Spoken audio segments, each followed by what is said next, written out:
नमस्कार, कसे आहात? मस्तच ना? मस्तच राहा. सर्वांना सर्वप्रथम श्री स्वामी समर्थ. आजचा दिवस तुम्हाला खूप छान, आनंदी आणि आरोग्य दे जाऊ ही ईश्वरचरणी प्रार्थना करते. तर आपण कोणतीही पूजा करते वेळेस प्रथम आपण गणपतीची पूजा करतो. तर गणपती पूजनामध्ये आपण गणेश अथर्वशीर्ष पठण करतो. तर ते पठण करण्याचे काय फायदे आहेत तर आजच्या व्हिडिओमध्ये पाहणार आहोत. तर व्हिडिओ आवडला तर लाईक करा, शेअर करा आणि माझ्या चॅनलवर नवीन असाल तर प्लीज माझ्या चॅनलला सबस्क्राईब करायला अजिबात विसरू नका. गणेश अथर्वशीर्ष पठणाचे फायदे.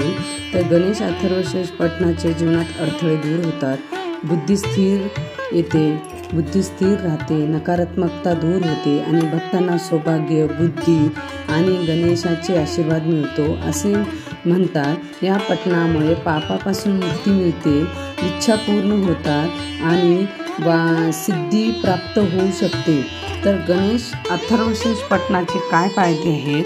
अडथळा निवारण करण्यासाठी अथर्वशीर्ष पठण केल्याने व्यक्तीच्या जीवनातील सर्व प्रकारचे अडथळे दूर होतात, बुद्धी आणि स्थितीची प्राप्ती होते. अथर्वशीर्ष म्हणजे स्थिर आणि शीर्ष म्हणजे मस्तक असे अथर्वशीर्षाचे नाव आहे. या पठणामुळे बुद्धीला स्थिरता येते, नकारात्मक आणि पापापासून मुक्ती मिळते.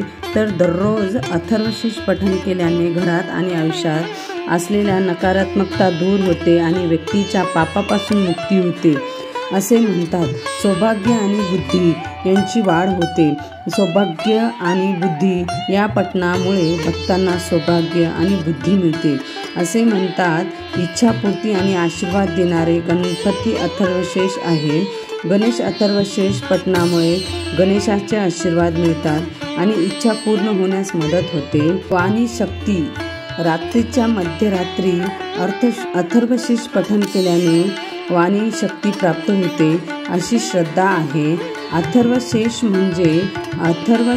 हे गणक ऋषी यांनी लिहिलेले एक उपनिषद आहे जे गणपतीला समर्पित आहे. अथर्व म्हणजे चंचल आणि अथर्व म्हणजे स्थिर, म्हणजे ज्यांच्या पठणामुळे बुद्धी स्थिर राहते. तर गणपती अथर्वशीर्षचे पठणाचे फायदे तुम्हाला कसे वाटले हे कमेंटमध्ये नक्की सांगा आणि गणपती अथर्वशीर्ष पठण दररोज नक्की करा.